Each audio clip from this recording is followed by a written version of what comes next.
beach.org. And we are a spiritual community here. So whether you are here physically or remotely, feel part of this community. We have a lot of events.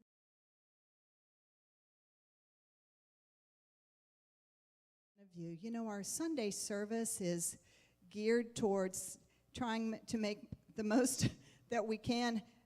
How many of you can we make happy on a Sunday? We try, but there are things that you miss from your traditions or things that you dislike from your traditions. There are things that you would like to see in a spiritual community, and that's what all our events and activities outside of this Sunday morning service cover. So we invite you to look at our website and take a look at what's going on. And now, our wonderful musicians, James McCoy, our music minister. Good morning. As I've heard Bev say, we're not your grandmother's church, right? Would you please welcome Mr. Gabriel Sines at the piano this morning? We're very fortunate to have Mr. Peter Wallace at the organ. That's Pedro Barros at the drum set. And that's Samantha Natalie Wallace. It's our featured soloist today. We have a traditional hymn and also the music of Jason Mraz, if you know what I'm talking about today. Thank you, James and team. And now let's begin by remembering what our theme is for the year. I hope you're having the courage to imagine. Imagine yourself in all kinds of new ways, and imagine your life just unfolding to the utmost. For this month, we have been focusing on guidance. So we do have the courage to imagine and to know that we are always, always, always guided. Everybody is.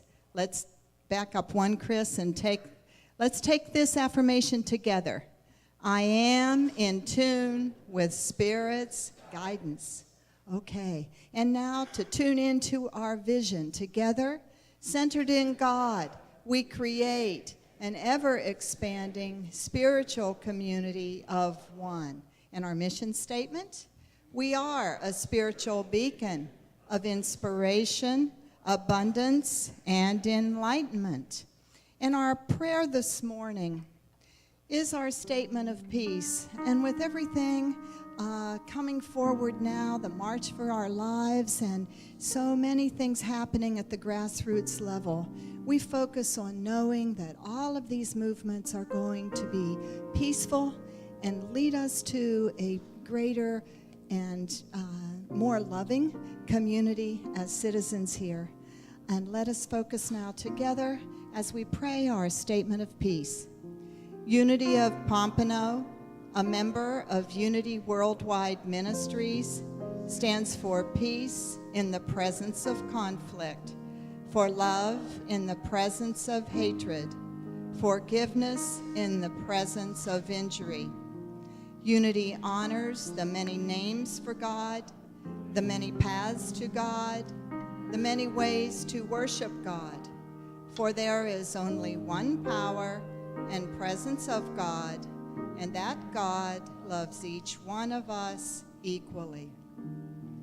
Unity stands, we urge all nations, their leaders and their people to turn to God by whatever the name for guidance during these challenging times and pursue peace, not war, for this is what honors the God of all our faith traditions. Unity stands for peace in our lifetime. And let's just close our eyes for a moment and feel the peace beginning within your own heart, within your mind. Whatever troubles are there, let them become peaceful. May you feel your guidance to do the very next best thing. As we tune in now to the love and the friendship and the warmth of this community. And so it is. Amen. Why don't we stand now? James, are we singing a new one? It's a new song, actually, we got from Sue Riley out there in Unity Village. Here we go. Everybody please stand. Let's sing together. 1, 2, 3.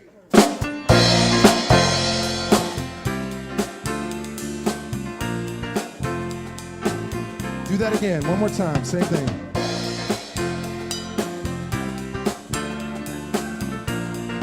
Let's all sing. I am spirit-led, spirit-fed. Everywhere and always I am spirit-led. I am spirit-led, spirit-fed. Everywhere and always I am spirit-led. Flowing like a river of peace. I am nature's wandering child. Love cannot be added to me. I am made complete in the divine. I am spirit-led, spirit-fed. Everywhere and always I am spirit-led. I am spirit-led, spirit-fed. Everywhere and always I am spirit-led. There's magic in every day, like a beautiful song. As I'm choosing my way, there's a voice inside to guide me along. I am spirit-led, spirit-fed. Everywhere and always I am spirit-led. I am spirit-led, spirit-fed. Everywhere and always I am spirit-led. I am spirit-led, spirit-fed. Everywhere and always I am spirit-led. I am spirit-led, spirit-fed. Everywhere and always I am spirit-led. Everywhere and always I am spirit-led. Everywhere and always I am spirit-led.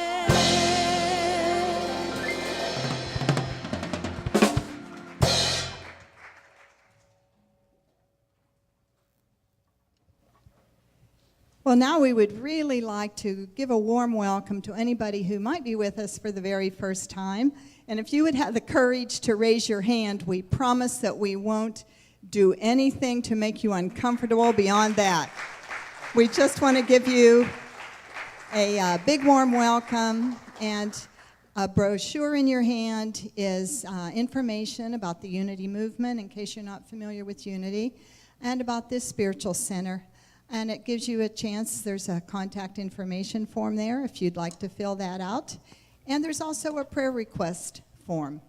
And all of you are encouraged really to fill out those prayer request slips. It may be a joy that you want to celebrate as well, or a concern in your life. We have a wonderful team of chaplains who take special training and devote a portion of their day each and every day to hold you in prayer.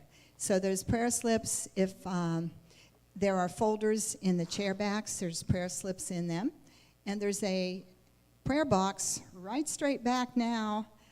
For those who may be here for the first time, we have a renovation going on in our bathrooms that are in the lobby area. And so that's why we're using the different doors. But the prayer chest is right there in the back. It's brought up during our prayer time to remind us to hold each other in prayer. So you can deposit your slips there, or just put them in the offering plate is fine too. Well, let's know that prayer is always important here, and it's available to you if you'd like some private prayer with a chaplain or just by yourself.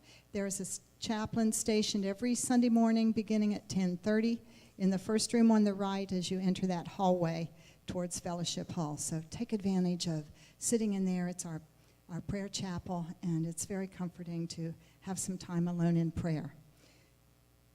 Today, this afternoon, is the second time we have met as an interfaith community. Lawrence and I sit on the board of this Interfaith Council, and today he is representing the New Thought movement with a Unity affirmative prayer and a few words. This will be outdoors on the grounds at the United Church of Christ. That's on Middle River, just off of Oakland and Federal. They have a labyrinth that will be set up. You may walk the labyrinth beginning at 2 o'clock. Those that haven't done that before, perhaps, it's a quiet meditative walk around the maze of the labyrinth. And then at 3 o'clock, the service will begin. There are refreshments afterwards. Our kids have made some prayer flags, and there will be a number of prayer flags flapping in the wind. And we have a number of faith leaders from the entire community and some music. So it's just a wonderful time in these days to one other opportunity to come together as a diverse and yet united community. So try to make plans to come on out for that, whether you come at 2 o'clock or 3 o'clock. We look forward to seeing you there. Maundy Thursday is the old Christian traditional name for Holy Thursday. Our service here is our chance to do our traditional gathering and remembering the evening of the Passover, remembering the disciples. This is the only time of year that we do communion at Unity of Pompano. It's a very lovely, quiet, introspective evening. Our chaplains host us. Some of it will be in silence and candlelight. James will be providing a little bit of quiet music. It's just an hour service, and we invite you to come out for that at 7 o'clock on Thursday night. Then on Friday, Reverend Louise, as she has done for so many years, is going to lead our prayer vigil. The sanctuary will be open all day on Friday so that you can slip in for a quiet prayer here. Louise will be available from 12 to 3 and lead. She rings the bell. She talks about the words from the cross. And again, for those of you who remember your traditions and like to celebrate that Good Friday tradition, we welcome you to come out for the prayer that day. Sunday, of course, is Easter. And what would Easter be without an egg hunt for children? So any of you adults that want to do the egg hunt too, you're welcome. But come on out. We're going to have a wonderful service for you next Sunday. We're going to have wonderful music and a good fellowship time. So we will celebrate Easter together. And then we have a new class that will be starting on April 3rd. It's time to register for that if you are interested in either exploring your new path into spirituality or pursuing your path with a passion, or you're just plain curious. Come on out. This is on self-awareness. It's going to be for 7 Tuesday nights beginning April 3rd, taught or facilitated, really, because there's a lot of work that you will do, Cynthia and Ron Smith. Now, we mispriced our books, and you know here, we don't like to do things that we lose money on, right? So for those of you who are students, we're asking you to get your books now, but they will be $24 for both of them. The ones that already have your books, just consider that you got a real bargain. So these are the two books that we'll be using, Conscious Living and In the Flow of Life. Both of them are worth investing in, and they will be used throughout those 7 weeks of classes. And then we have a reminder. Our men's group normally meets on the second Saturday, but for April they were going to be meeting on the first Saturday. So Saturday, April 7th, the men are going to be meeting at 10 o'clock at Shark Valley for a bike tour that I understand David Hamilton is going to guide you in. Is that right, David? Okay. Mark Anderson has put this together. If you'd raise your hand, Mark. That's where you get details. And, men, you need to email Mark and let him know about RSVPs so that we can keep it organized. So see him afterwards if you have any questions at all. And that concludes our announcement time, and let's gather now and greet each other.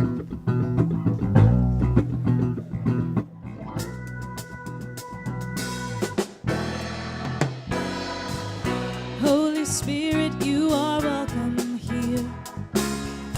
Right now, we need your presence near. Shower down your grace, oh, revive us again. Holy Spirit, you are welcome here. The house is ready, every heart is prepared. Sit at the welcome table and be blessed.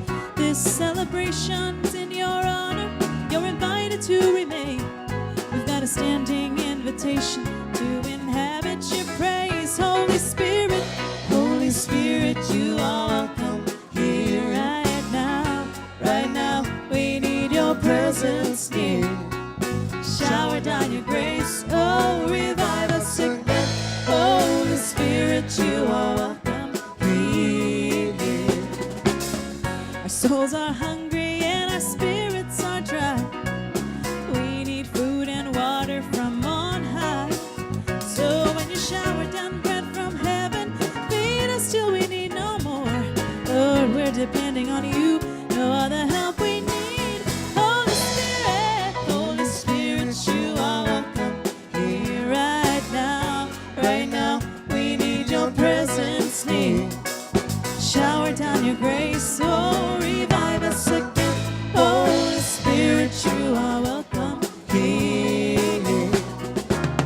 We cannot move without your power, no. Descend on us this very hour, Lord. Breathe on us now, break up the fallow ground. You know that only you can move your people again. Holy Spirit, you are welcome here right now. Right now, we need your presence near. Shower down your grace, oh, revive us again. Holy Spirit, you are welcome. Holy Spirit, you are welcome here right now. Right now, we need your presence near. Shower down your grace, oh, revive us again. Holy Spirit, you are welcome here. Holy Spirit, you are welcome here. Holy Spirit, you are welcome here.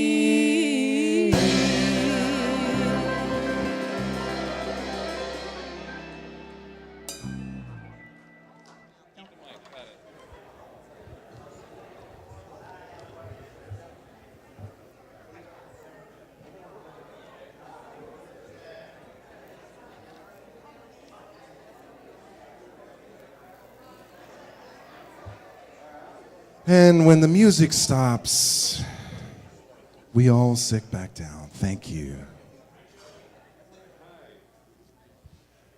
Good morning, everybody.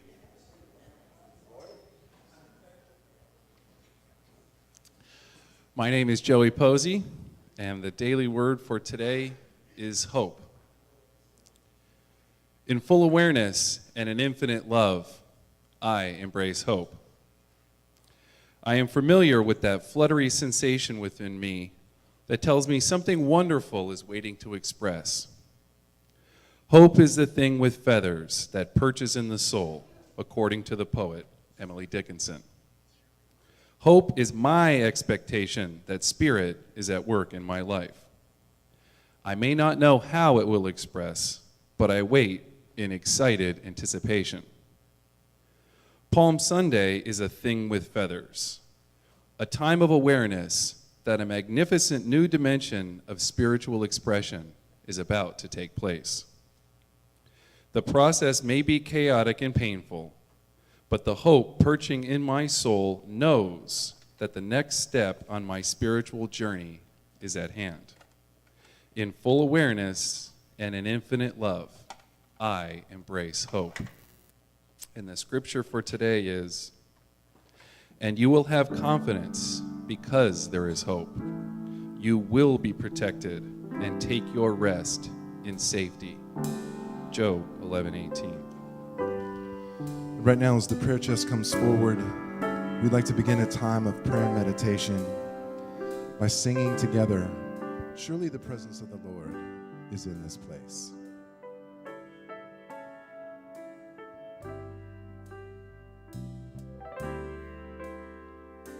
Surely the presence of the Lord is in this place.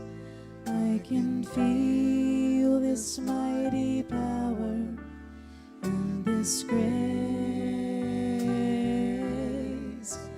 There's a holy hush around us. I see glory on each face.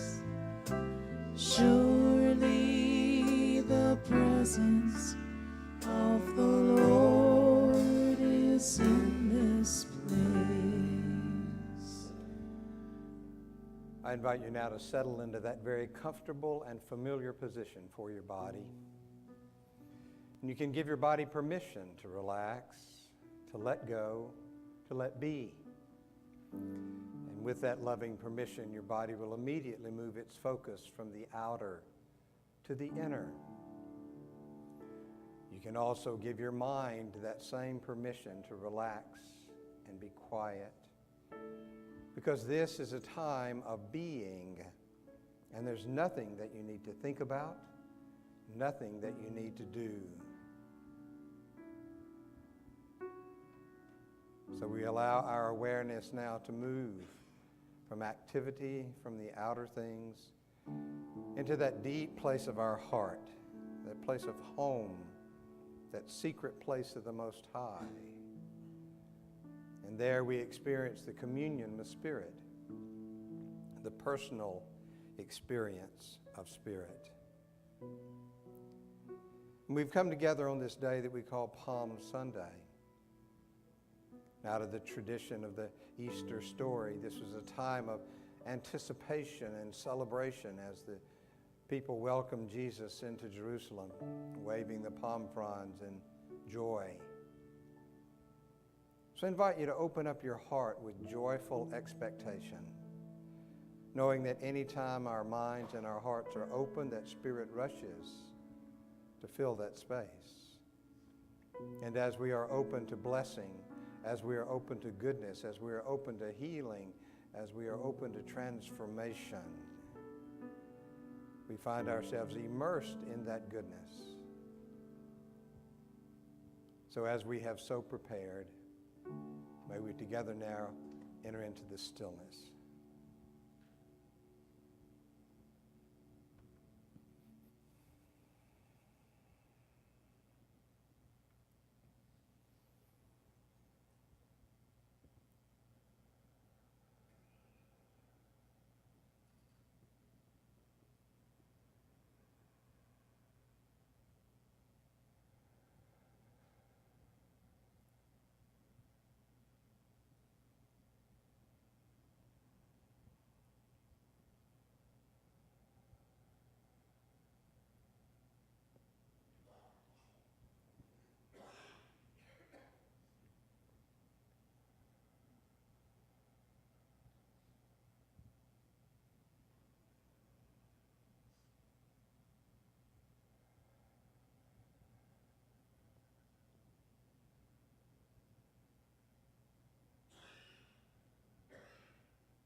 as you prepare to move your awareness back to your body, to this place and this time, you know that even an instant during which your awareness is immersed in that deep of your heart, that healing and transformation take place.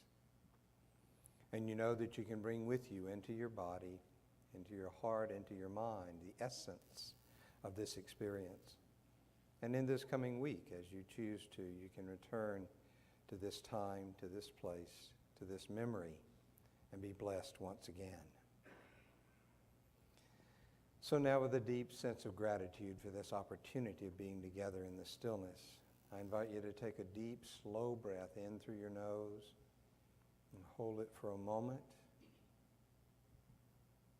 and exhale slowly through your mouth. And when you're ready, open your eyes and we'll sing together, Alleluia. Alleluia, alleluia, alleluia, alleluia,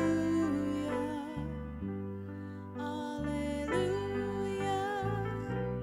alleluia,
Princes and paupers, sons and daughters, kneel at the throne of grace.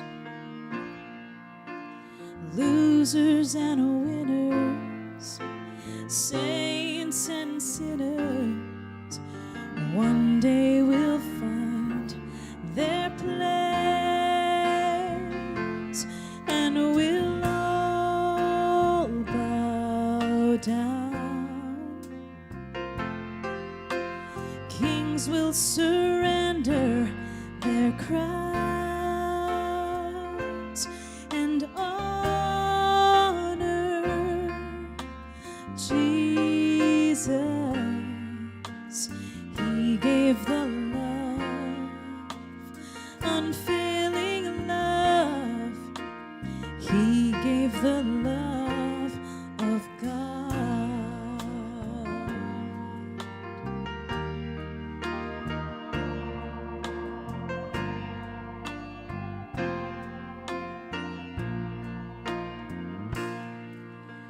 Summer and winter, the mountains and the rivers whisper God's holy name. Awesome and holy, a friend to us always. Forever this love will reign, and we'll all bow down. Kings will surrender their crowns and honor Jesus. He gave the love, unfailing love. He gave the love of God. We are the light of the world. We are the hope, the joy, and the peace.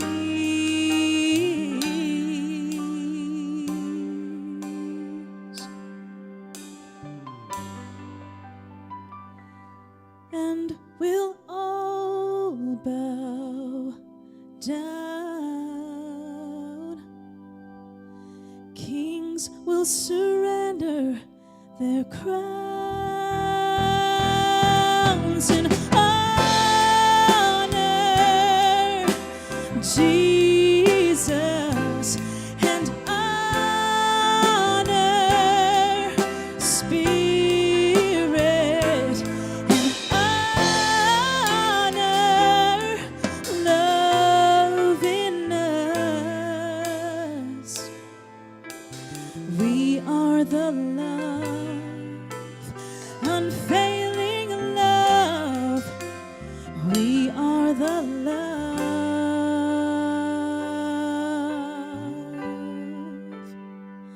of God. Of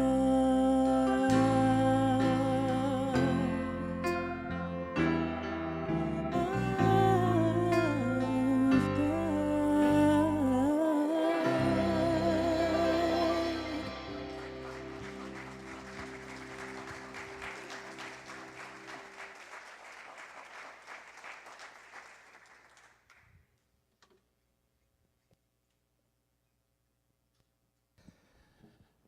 Well, goodness, thank you, music team, as always. My.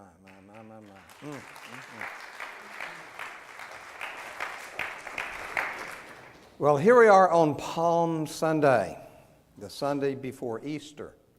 Now, if you come from a liturgical tradition in church, you'll know that Lent actually started way back on Ash Wednesday, and usually the Easter time celebration of Lent is 7 weeks long, culminating with Easter next Sunday.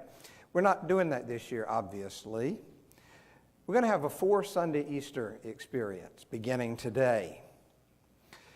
In the past, you've heard that Easter is all about the birth, the life, the death, the resurrection of Jesus. It's about sin and salvation and shedding blood and forgiveness. And all of those things have a part in the Christian tradition of Easter. But we're not going to be looking at those things this Easter time. We're going to be looking at something else. I want to suggest to you, and suggest very strongly, actually, that what Easter is all about, what the whole experience of the life and the death and the burial and the resurrection of Jesus was really all about, was race consciousness. Now, I bet you've not heard that before. And we're going to look at that very carefully. So today I want to share with you the structure, the foundation of race consciousness, and share with you my rationale for saying that Easter is all about race consciousness. Next week, we'll look at the dismantling of race consciousness and the role that Jesus played in that. The next Sunday, the evolution of race consciousness. And the last Sunday of Easter, or that 4th Sunday, is about the clearing of race consciousness. Now, we're going to be carrying this over to past Easter because most of the time we have Easter service, and what happens on Easter Sunday? Everybody buys new clothes, right? It's not so much that way in Unity as it was in the Baptist church, but you know, the ladies wear the hats, the kids get the shoes that pinch their toes, and all those kind of things go on. We're going to have flowers up here. We're going to have, well, it's hard to say we're going to have great music because we have great music every Sunday, right? But we'll add a little punch to it on Easter Sunday. So we have this big blowout on Easter, and then the next Sunday we come to church and say, And actually, in liturgical traditions, the Sunday after Easter is called what? Those of you who know. Anybody know? Low Sunday. Because it's such a change from Easter Sunday. It's rare that you'll find a church that carries the same energy into the Sunday after Easter as they had on the Sunday of Easter. So it's called Low Sunday, right? We will, yeah. Well, we're not usual though, right? So we're going to carry this idea of Easter on for 2 more weeks after Easter, looking at what this really, really means to us. What does it mean that Easter even happened? And it's about race consciousness. So let me begin with a definition of race consciousness. I always think that that's a good place to begin. Out of the writings of Charles Fillmore, we find these words. The human race has formed laws of physical birth and death, laws of sickness and physical inability, laws making food the source of bodily existence, laws of mind that recognize no other source of existence except the physical. The sum total of these laws forms a race consciousness separate from and independent of creative mind. When creative mind sought to help men spiritually, the mind of the flesh opposed it and made every effort to solve its problems in its own way. Now, I want to remind you that when we talk about race consciousness, I'm not talking about ethnic race consciousness, but human race consciousness. And just saying race consciousness is a way of abbreviating that a little bit, so don't get that confused at all. One thing that is important to note from that definition is that race consciousness was invented, it was created by humankind. If you and I could see the perfect representation of a divine idea of humankind, you would not find most of human race consciousness contained in that divine idea. As this piece that I read says, that race consciousness is created, in a sense, to the side of divine mind, independent of divine mind. And we can do that. I have always believed ever since I was a child that the main characteristic of God is that of creator. And I've also always believed that you and I are that God expressing. So if the main characteristic of God is that of creator, then it has to be that part of creativity is a part of us too, if not the main part of who and what we are. So we have that same power to create. We have the same ability through our minds to manifest our thoughts out into the world, and we have done it in grand style. And through the act of free will, of choice, we have created this race consciousness that stands independent of and very different from divine ideas. We have created those. A couple of instances come to mind. I thought James might be in here, but you remember the story of the Hatfields and the McCoys? The feuding families, and they had feuded for so long that nobody even knew why they hated each other anymore. They just kept the feud going because that's what they've always done.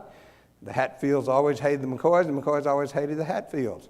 In Shakespeare's writings, in Romeo and Juliet, the Montagues and the Capulets families, same thing. They were feuding and didn't even know why, and it took the death of their children to bring them to realizing what was really going on there. We have created those things. We have that ability to do. If we think something for so long, it becomes reality, and we think this is the only reality that there is. We have created race consciousness. Now, it's important for us to acknowledge that, because if God created race consciousness, and out of race consciousness come experiences that are not for our highest good, we want to go to God and say, oh God, why did you do this? Why have you put this on me? Why have you created this horrible thing in the world? And God says, I didn't do it. It's all yours. It's got your fingerprints all over it. Remember, a while back there was I guess probably 10 years ago, there was this campaign, I think it was a government campaign, ad campaign about signing your work. It showed all kinds of different people, putting their signature on things, on pizzas and automobiles, and when they were putting together everything, to encourage people to take pride in their work, to take ownership of what they're doing. Well, my friends, our fingerprints and our name is all over race consciousness. That is not a creation of the divine. It is our creation. Now, of course, we're expressing the divine, but that strange, independent consciousness that we have, we are able to do that. And we can create things in our innocence. I used this word with someone recently. I grew up out in the country, as I'm sure you're shocked to realize that. But one way of insulting somebody was call them ignorant. You ignorant whatever. And that was a real insult. So I hesitate to use the word ignorant because of that connotation for me. But I combine, I don't know whether I invented it or I saw it somewhere, but it works. If you take innocence, which is a nice, fresh word, and combine it with ignorance, ignoscence. Makes sense, right? Ignoscence.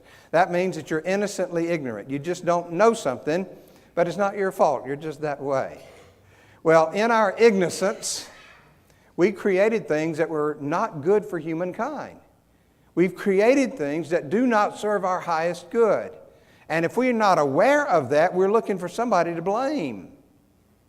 And we blame God. We blame the fates. We blame our luck. We blame all kinds of things without realizing, hey, this is our stuff. This is our creation.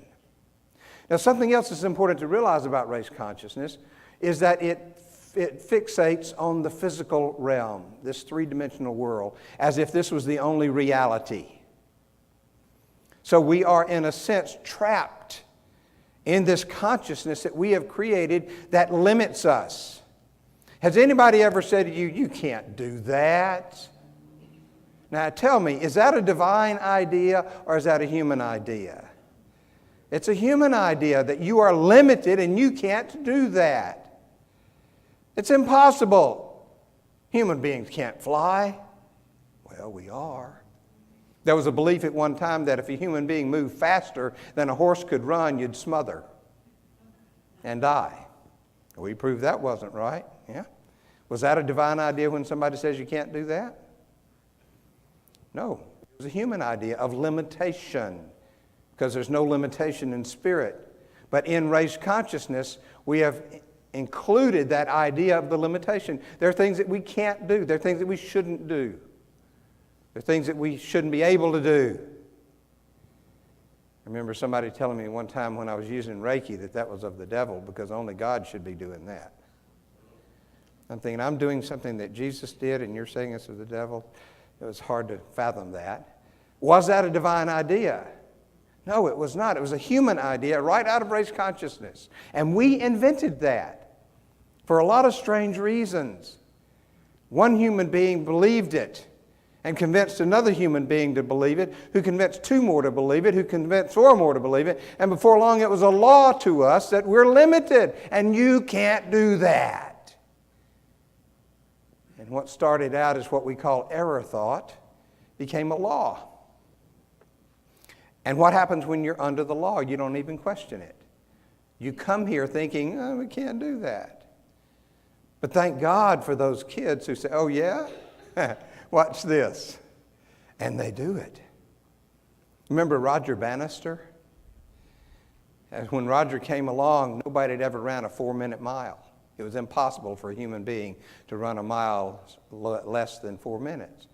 Roger did it. And you know what happened after Roger did it? There were high school kids do it. There are high school kids now running sub 4-minute miles. But until that time came, you couldn't do that. Now, was the inability to run a 4-minute mile a divine idea? No, it was created by us. It's part of race consciousness. Now, I'm not saying that everything that is in race consciousness, this body of belief that humankind have bought into and allow ourselves to be imprisoned by, everything in there is not bad. Everything in there is not against our highest good, but most of it is. When it comes to something that we have invented out of our ignorance, it does not serve us very well. So, race consciousness has been invented, created, and nurtured and perpetuated by human beings. And we believe, because of race consciousness, that the only reality is this reality. And we believe that in that reality we are limited. There are boundaries placed on who and what we are and what we can do and what we can think and what we can feel and what we can create. Now, there's one more thing that's important for us to understand about race consciousness, is that we will not change it with human thought. I believe it was Einstein who said that we can't, and I'm paraphrasing, we can't change a problem with the same level of consciousness that created the problem. So we can't think our way out of race consciousness. We can't believe our way out of race consciousness. We can't act our way out of race consciousness. But what we can do is change it from a spiritual perspective. We can elevate our thinking and our consciousness into that spiritual realm, and there is the power that is greater than our whole mass of race consciousness. Now, I suggested to you earlier that Easter was all about race consciousness, that the coming of Jesus and his life and his death and even his resurrection was about race consciousness. Well, this is a hint. I'm going to talk more about that later, not today. Here's a hint The only way we're going to change race consciousness is by spiritual means. And again, just a hint for what's coming. Papa Charlie said, it was the work of Jesus to establish in our race consciousness a spiritual center which everyone might become associated. It was the work of Jesus to establish in the midst of our race consciousness, which is the invention of humankind that limits us and tells us we can't. Jesus created a spiritual center in that from which we could operate anew and differently. And again, he said, if you were held in the meshes of a great spider web and someone made a hole through which you could pass, you would go where the hole was and would make your escape that way. Jesus made this aperture in the race thought and thus threw open wide the door into the spiritual realm. So it's important for us to begin to recognize how much we are influenced by race consciousness. And especially those of us on the spiritual path, when we're bopping along learning so many new things and we're healing so many things from the past and things are just getting great, we tend to forget that we're still swimming around in race consciousness. And most of the rest of the world is lost there. So you still get impacted by it. You still get affected by it. So I have some homework for you for this week in preparation for Easter Sunday. As you're going about your normal everyday life out there in the world, allow yourself to become more aware of the operation of race consciousness. And remember, race consciousness is this body of thought that we have thought for so long that it's become law to us. When you run into things out in the world and people in the world, and it just doesn't feel quite right, yet it's something that's always happened, what are you going to recognize that as? Race consciousness. And a question you might ask yourself when you run into an experience out in the world, is this reflection of a divine idea? Or is this a reflection of race consciousness? And when you come to that awareness, you're going to be surprised how influenced your life is by race consciousness. For you see, in race consciousness is the belief that you can be hurt. Any of you been insulted lately? Yeah. Anybody not like you're driving and wave to you in a particular way? How'd you feel about that? Bothered you, didn't it? You know why it bothered you? Race consciousness, which says, you poor little weak human, you can be hurt by the actions of somebody else. You can be damaged. You can be threatened by that. Remember as a kid, sticks and stones may break my bones. Did you really believe that? My experience is when you say that, you're covering up the hurt that's already there. You're trying to pretend it doesn't hurt, but because of race consciousness, it does hurt. Because you believe in that limitation that if you hear an insulting remark, it is going to hurt you, and that person has the capability of hurting you, and they don't. That is a belief in race consciousness. That is not a divine idea. When you go out into the world and you witness illness or you experience it yourself. And these are hard sayings, I know.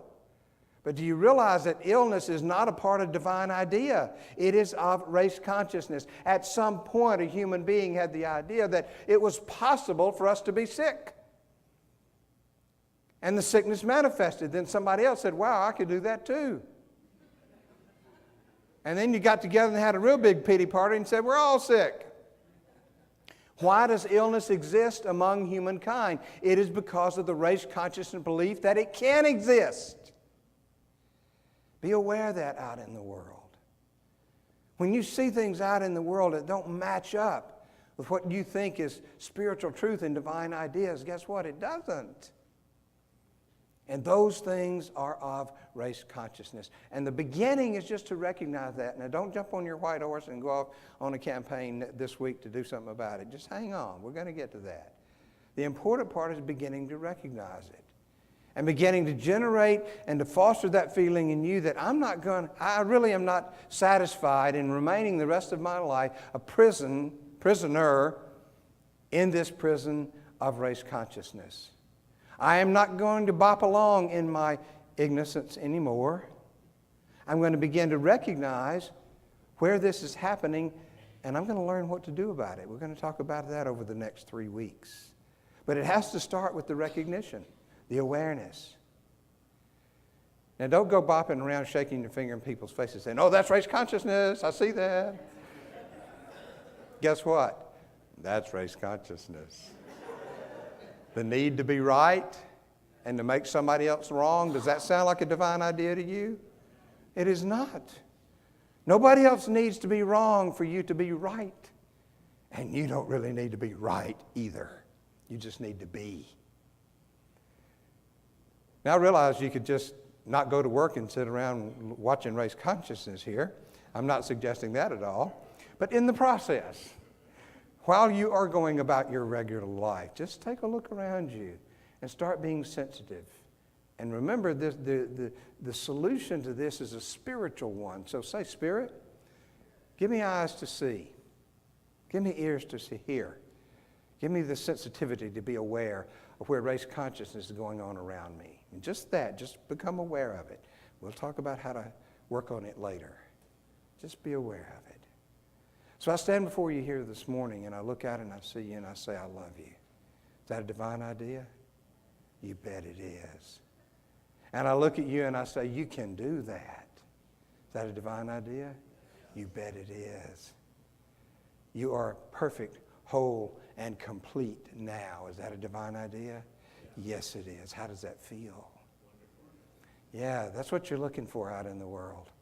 Watch for those things. And anything to the contrary of what I just said to you is not going to feel good, and that's automatically going to be a sign this is of race consciousness. This is not a divine idea. And you were created to live in and through and by divine ideas. Don't miss what is yours. One last story, just to make sure this stays in your mind, maybe. We get used to doing what has been done before. You know, someone said one time that the dying words of the church is, we have never done it that way before. I think that's 7 words. But paying attention to the way you do things and why you do things is important. Last story, and some of you have heard this, a daughter was home for Thanksgiving, and her mother was preparing the Thanksgiving ham. And her mother ceremoniously cut the end off the ham. And her daughter had seen her do that for years, and she finally said, Mom, why do you cut the end off the ham? She said, because my mother cut the end off the ham. So the grandmother was still alive, fortunately, so they called up the grandmother, said, why do you cut the end off the ham? She said, because my mother did. And again, they found out and talked to the great-grandmother, why did you cut the end off the ham? And she said, the ham was too long for my pan.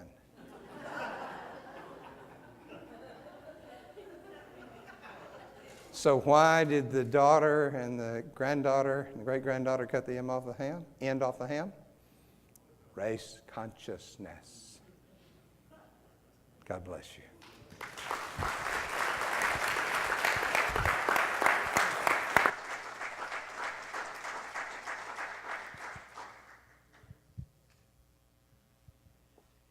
And although Lawrence said you'll be practicing in your life this week, some of you are going to start right now, because there are embedded ideas in us about giving and how much to give and when to give and who to give to.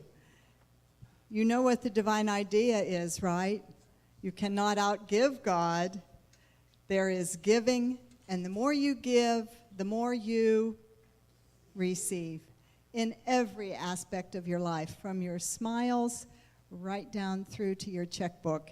So now is our opportunity to take our offering today, to value our spiritual teachings, our spiritual path, and to provide for the continuation and maintenance of this spiritual center.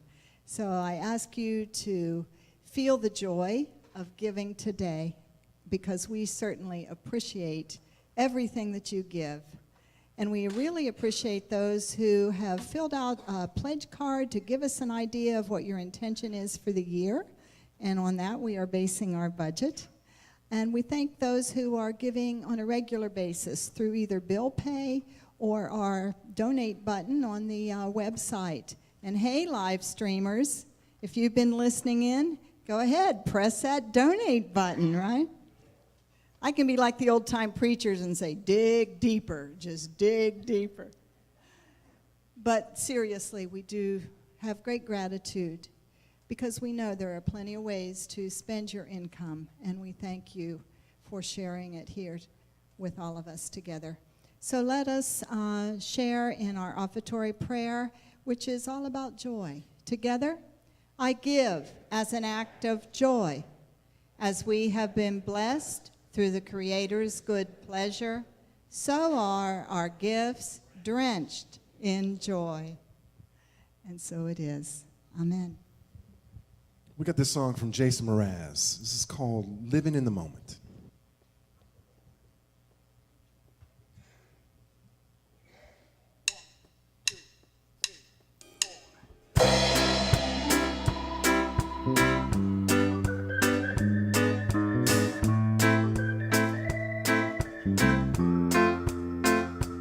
If this life is one act, why do we lay all these traps?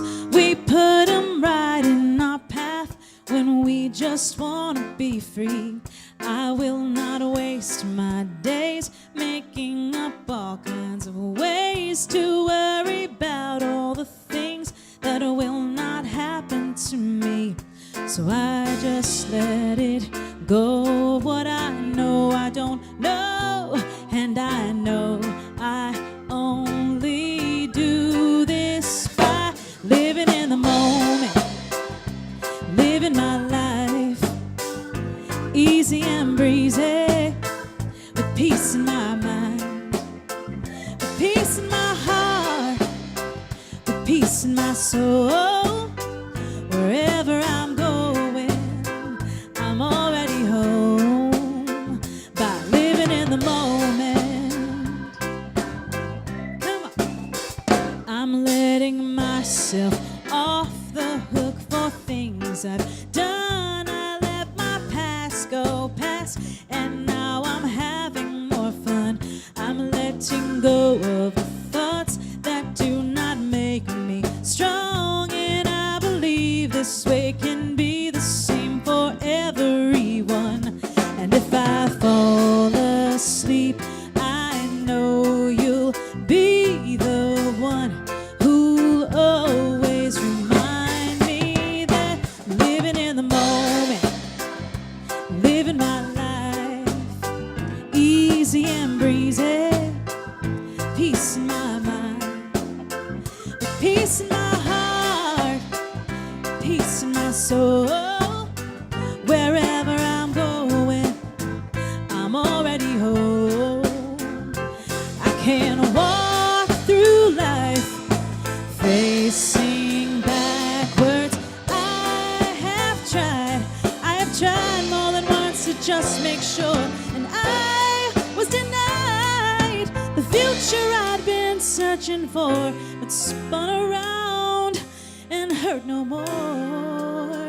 Just living in the moment, living my life easy and breezy, with peace in my mind, peace in my heart, peace in my soul. Wherever I'm going, I'm already home. I'm just living in the moment, living my life, just taking it easy, with peace in my mind. I got peace in my heart, got peace in my soul. Wherever I'm going, I'm already home. Just living in the moment.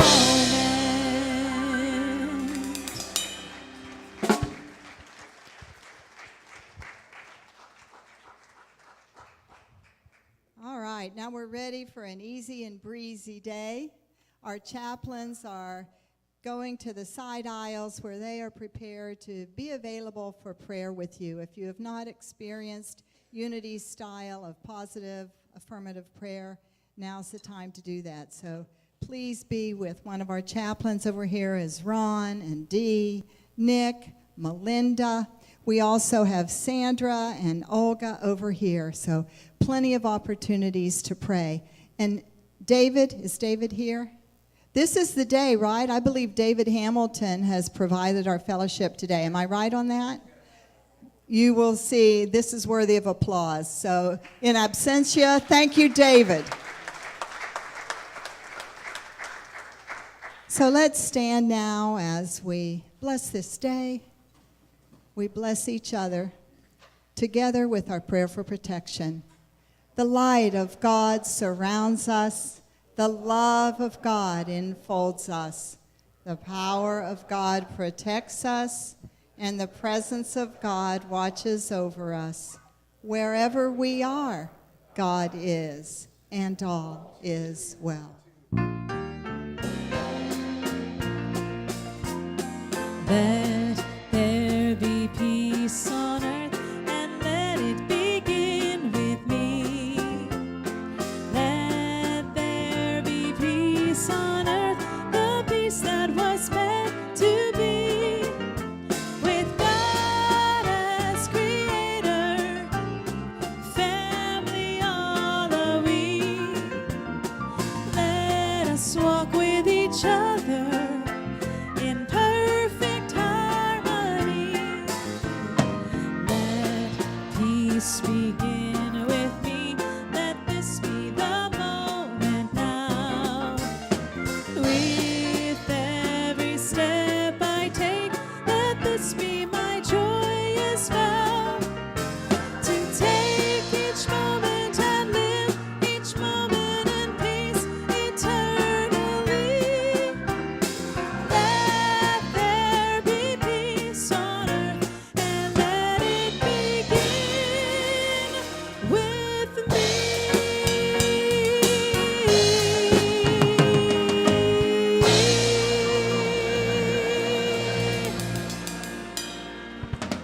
Have a great Sunday. Thank you.